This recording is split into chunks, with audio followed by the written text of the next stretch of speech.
Hello बच्चों, मैं संजीदा हिंदी शिक्षिका एलपीएम पब्लिक स्कूल के ऑनलाइन कक्षा में आप सभी का हार्दिक स्वागत करती हूँ।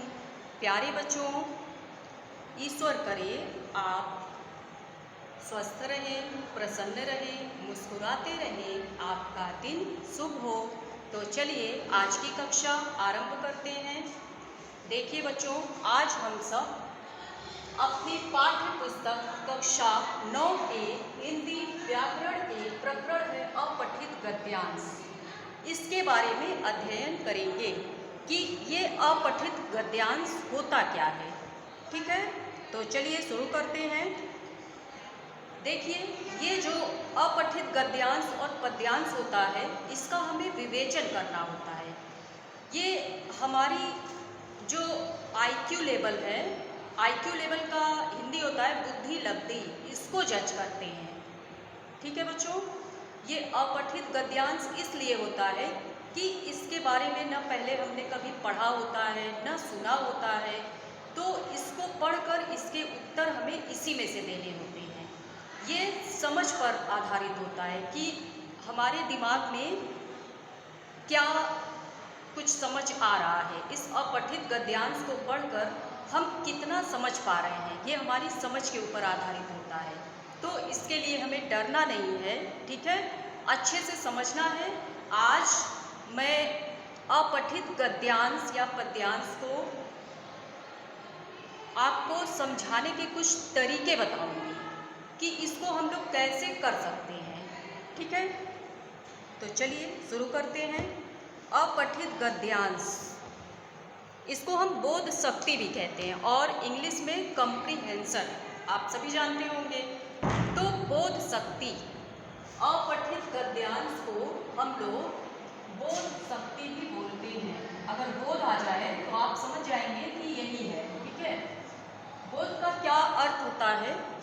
बोध का अर्थ होता है कि अपने अंदर की समझ, हमारे अंदर इस अपठित जो पहले हम लोग कभी नहीं पढ़े हैं, उसको समझने की कितनी शक्ति है, इसके बारे में हमें बताना होता है।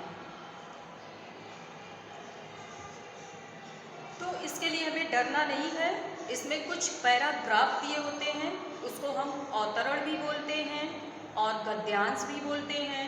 ठीक है, इस तरह से हम लोग अनुच्छेद भी बोल सकते हैं। तो इस तरह से अभी अगर कहीं भी आपके सामने गद्यांश दिया है, अपठित गद्यांश, अपठित का मतलब जो पहले पढ़ा न गया हो, तो उसको हमें कैसे करना है। कुछ अपठित गद्यांश हमारे सामने आ जाएंगे और उसी को पढ़कर उसी में से हमें उत्तर देना होता है। कुछ प्रश्न होते हैं तो उसके उत्तर हमें उसी गद्यांश के अंतर्गत मिलते हैं। और अगर मान लीजिए कोई गद्यांश दिया है अपठित, जिसको हमने पहले कभी नहीं पढ़ा, ठीक है, तो उसमें क्या लिखा है, अगर उसमें कुछ गलत ही लिखा है, प्रश्न का उत्तर अगर गलत दिया है, तो हमें उसी गद्यांश के अंतर्गत ही उत्तर देने पड़ते हैं। अपने मन से हम इसका उत्तर नहीं लिख सकते। मान लीजिए अगर उसमें अपठित गद्यांश में गांधी जी के बारे में दिया है कि महात्मा गांधी हमारे राष्ट्रपिता नहीं थे, तो ये तो आप सभी जानते हैं कि महात्मा गांधी हमारे राष्ट्रपिता थे। ठीक है, लेकिन हम अपने मन से प्रश्न का उत्तर नहीं देंगे कि महात्मा गांधी कौन थे, हमारे राष्ट्रपिता थे। अगर उस गद्यांश में लिखा है, पैराग्राफ या अवतरण, उसमें लिखा है कि महात्मा गांधी हमारे राष्ट्रपिता नहीं थे, तो हमें उसी के अनुसार उत्तर देना है। गद्यांश के अंदर जो भी चीज़ है उसी के अनुसार उत्तर देना है। तो बोध, अगर अपठित गद्यांश आ जाए या बोध आ जाए या कम्प्रीहेंशन, इंग्लिश में इसको कहते हैं, अगर ये कहीं आ जाए तो आप समझ जाएंगे कि इन तीनों का मतलब एक ही होता है। ठीक है, गद्यांश शब्द दो शब्दों से मिलकर बना होता है। नोट कर लीजिए, गद्यांश, गद्यांश जो शब्द है यह दो शब्दों से मिलकर बना होता है। कौन कौन से? दो शब्दों से मिलकर बनता है। ठीक है, दो शब्दों से कौन कौन से, देखिए पहला तो हो गया आपका गद्य प्लस दूसरा क्या है अंश।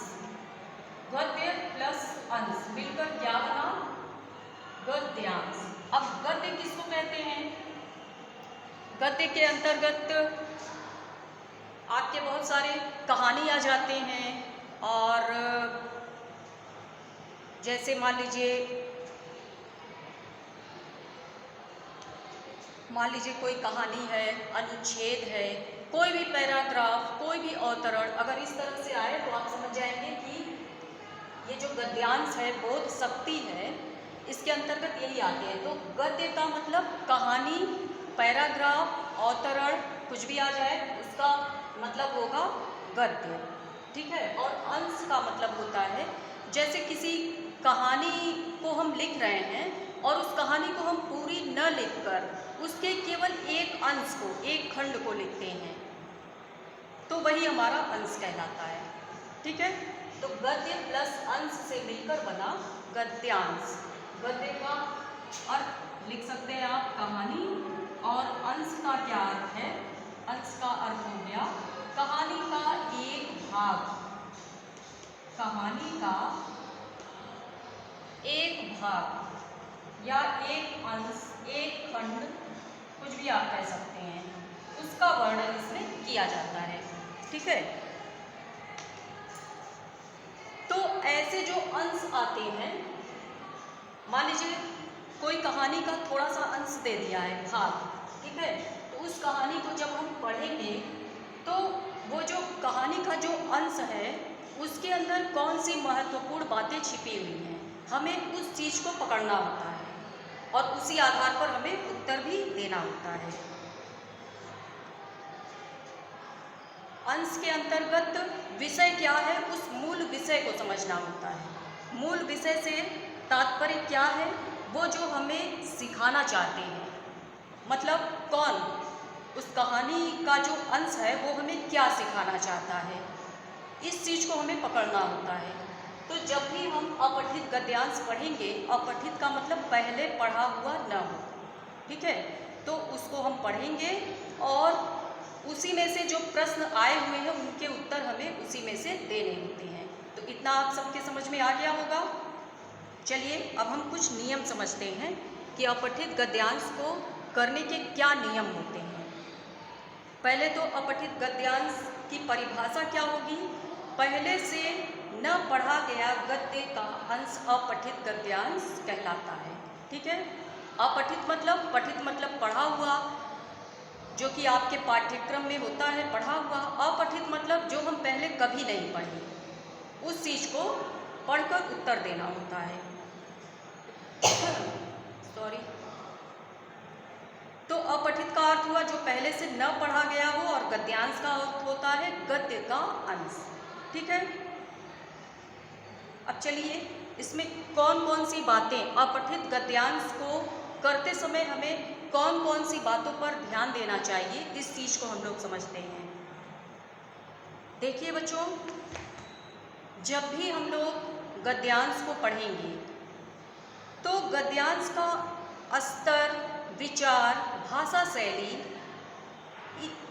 गद्यांश जो भी दिया होता है वो हमारे स्तर का होना चाहिए, हमारी भाषा शैली के आधार पर होता है, हमारे विचार कैसे हैं उनके आधार पर वो गद्यांश होता है। अगर कोई गद्यांश दिया है और परीक्षा में आपके कोई गद्यांश आता है जो कि अपठित है, उसको आप पहले से पढ़े नहीं हैं, तो इस चीज़ को सभी लोग जानते हैं कि अपठित मतलब ये पढ़ा हुआ नहीं है, तो वो हमारी भाषा शैली, हमारे विचारों के आधार पर ही ऐसे गद्यांश दिए जाते हैं कि हम उन चीज़ों को समझ सकें। ठीक है,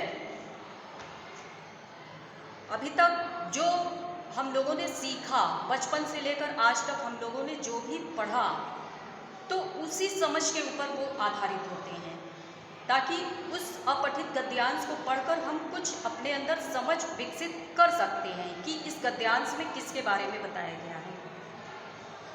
अब देखिए, दिया गया अवतरण अपठित होता है जिसमें संदर्भ है, वर्णित विषय है, लेखक का नाम है, इन सभी से हम परिचित नहीं होते। जो अपठित गद्यांश होता है इसमें क्या क्या चीज़ें होती हैं, अगर गद्यांश या पद्यांश कुछ दिया है तो उसमें जो संदर्भ होते हैं, जो भाषा शैली होती है, और उस गद्यांश में उसके लेखक कौन होते हैं, इसके बारे में हमें पहले से तो कोई जानकारी नहीं होती है। तो उस अवतरण को हमें पढ़कर ही समझना पड़ता है कि इसके अंदर क्या है, किसके बारे में इसमें बताया गया है। और जो हमारे 4 या 5 प्रश्न होते हैं इस गद्यांश के अंतर्गत, तो उसे भी हमें पढ़कर ही उसी गद्यांश के अंतर्गत हमें उत्तर देने होते हैं। मान लीजिए आपके बहुविकल्पीय प्रश्न बनते हैं, तो उस अपठित गद्यांश में उत्तर 4 होंगे। मान लीजिए कोई एक प्रश्न पूछा गया, 4 उत्तर होंगे बहुविकल्पीय प्रश्न में, ठीक है। वस्तुनिष्ठ प्रश्न, ऑब्जेक्टिव क्वेश्चन जिसको आप लोग बोलते हैं इंग्लिश में, तो उस चीज़ को जब आप पढ़ेंगे तो आपके समझ में क्या आ रहा है, सबसे अच्छा उत्तर कौन सा है। 4 उत्तर तो आपको एक जैसे ही दिखाई पड़ेंगे, देखने में तो लगेगा कि ये चारों उत्तर सही हैं, लेकिन उस गद्यांश के अंतर्गत आपको समझना होता है कि इन चारों में से सबसे अच्छा उत्तर कौन सा होगा। तो इस तरह से हमें टिक करना होता है, ठीक है।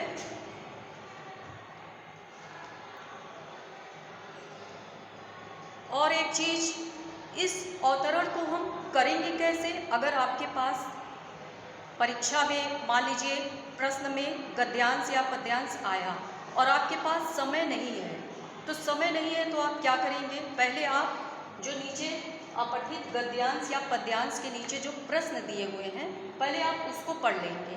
उसके बाद उस गद्यांश को पढ़ेंगे और आपको पढ़ते ही उसके उत्तर उसमें मिलने लगेंगे। और जब उत्तर आपको मिलेंगे तो जो सबसे संभावित सबसे अच्छा उत्तर लगेगा उसके नीचे आप रेखांकित कर सकते हैं। और अगर आपके पास समय है तो सबसे पहले उस गद्यांश को बहुत ही ध्यानपूर्वक पढ़िए, इसके बाद प्रश्न देखिए और फिर उस गद्यांश को पढ़िए, तब जाकर आप उसका उत्तर लिख सकते हैं। और समय नहीं है तो क्या करेंगे, पहले प्रश्न ही पढ़ेंगे और धीरे धीरे समझते हुए गद्यांश में उत्तर को रेखांकित करते हुए आप लिखेंगे, ठीक है। यही नियम होता है, क्योंकि गद्यांश के अंतर्गत हम कठिनतम से सरलतम की ओर जाते हैं। उसको पढ़ते पढ़ते समझते समझते हमारे अंदर कितनी समझ विकसित हो रही है उसके बारे में हम अपने क्या करते हैं, वहाँ पर हमारे कितने अनुभव हैं, कितनी हमारी समझ है, उसके बारे में हम वहाँ उस हिसाब से उस प्रश्न का उत्तर देते हैं, ठीक है। तो आपको समझ में आ गया होगा अपठित गद्यांश हमें कैसे करने होते हैं। अब देखिए, ये तो रहे सारे नियम, ठीक है। अब आपके सामने एक उदाहरण अपठित गद्यांश का पढ़ रही हूँ, आप सभी बच्चे इसे ध्यानपूर्वक सुने, ठीक है, कि कैसे इसको करना है और इसका उत्तर कैसे हमें लिखना है। देखिए, सबसे पहले हम प्रश्न पढ़ लेते हैं। अपठित गद्यांश है, मतलब पहले पढ़ा हुआ नहीं है।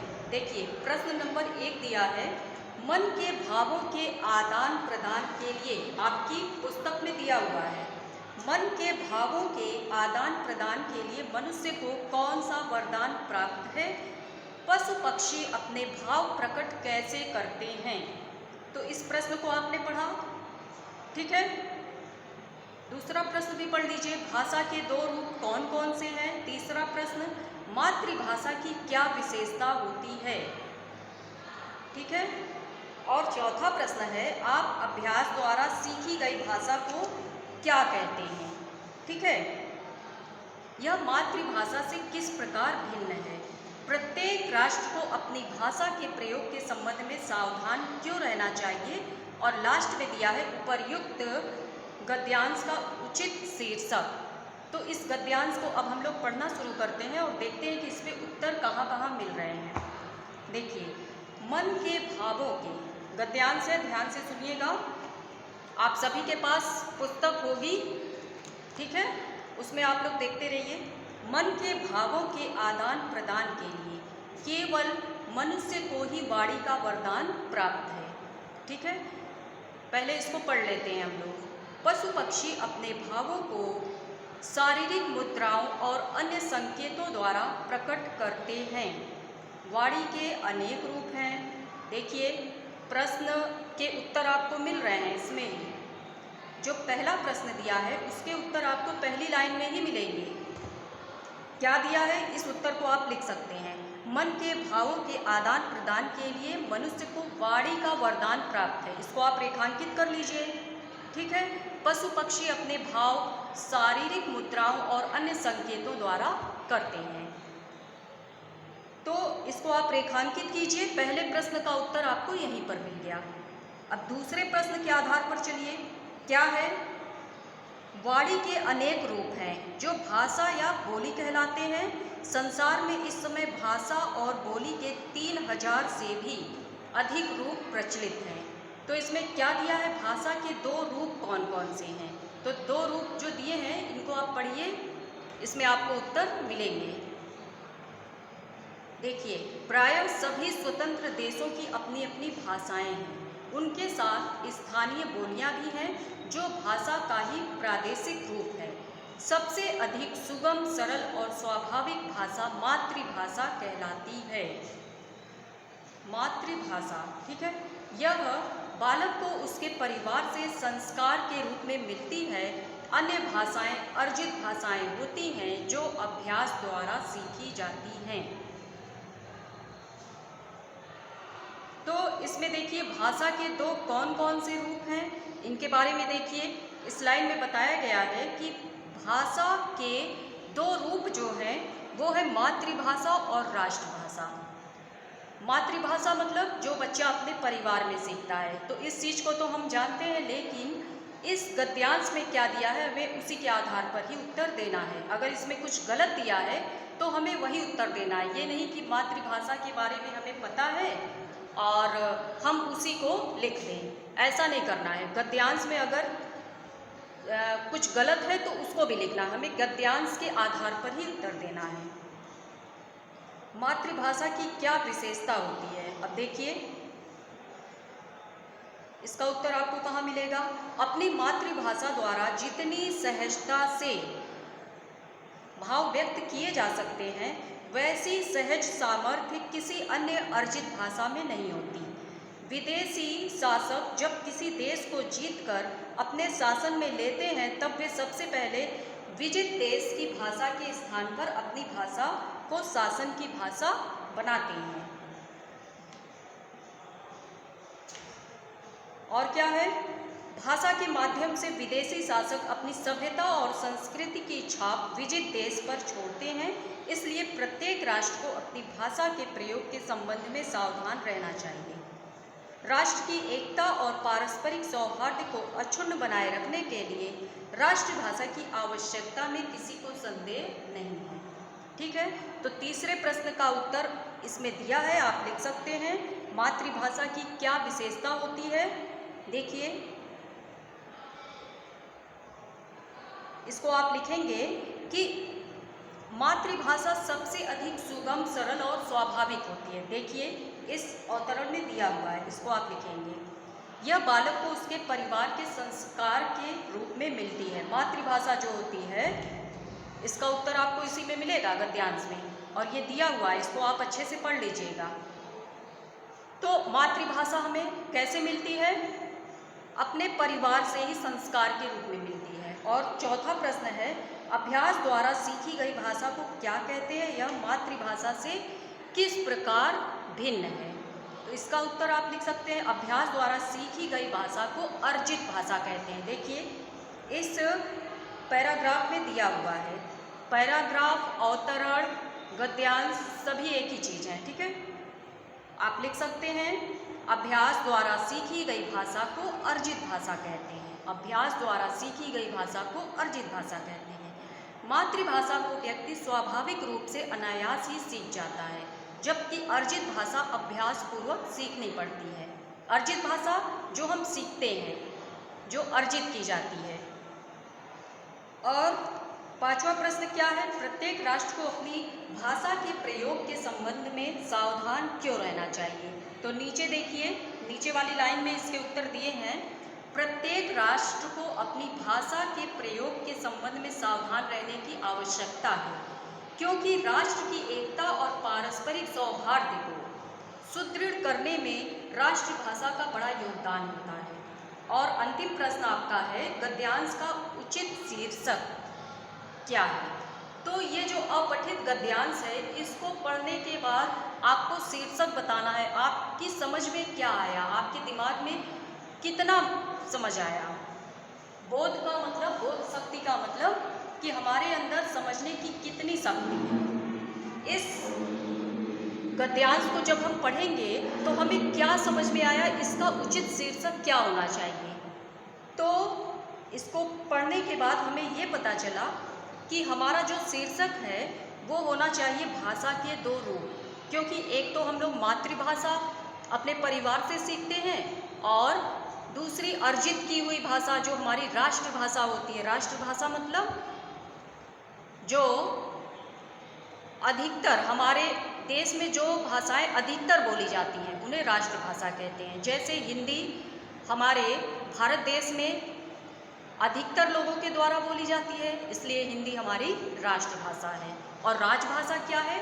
जो सरकारी कामकाज के लिए प्रयोग की जाती है। हमारे राज्य की जो भाषा है, हमारे उत्तर प्रदेश की क्या भाषा है? राजकीय भाषा, राजभाषा। ठीक है, तो ये अंतर है। तो बच्चों, उम्मीद करती हूँ कि आप सबको मेरे द्वारा बताया गया आज ये अपठित गद्यांश कैसे करना है ये समझ में आ गया होगा। और आप सब इस वीडियो को अच्छे से देखिए और समझने का प्रयास कीजिए, क्योंकि ये अपठित गद्यांश या पद्यांश जो होता है इससे हमें डरने की कोई ज़रूरत नहीं है। हम जो भी कुछ पढ़ते हैं, मतलब ये हमारी पाठ्य पुस्तक से नहीं होता। अपठित का मतलब जो हम लोग पहले कभी नहीं पढ़े होते हैं उसके बारे में रहता है, और उस अवतरण को पढ़कर हमारे अंदर क्या समझ विकसित होती है उसके बारे में, उसी अवतरण से जो प्रश्न दिए होते हैं उस प्रश्न के उत्तर को हमें लिखना होता है। तो आप सब इसे अच्छे से समझने का प्रयास करें, और आज के बाद से कभी भी आप अपठित गद्यांश और पद्यांश को करने में डरेंगे नहीं, और उसको आप अच्छे से करेंगे। ठीक है बच्चों, तो चलिए अब आज के लिए बस इतना ही। फिर मिलते हैं हम लोग अगले वीडियो में। तब तक के लिए घर पर रहें, सुरक्षित रहें। धन्यवाद।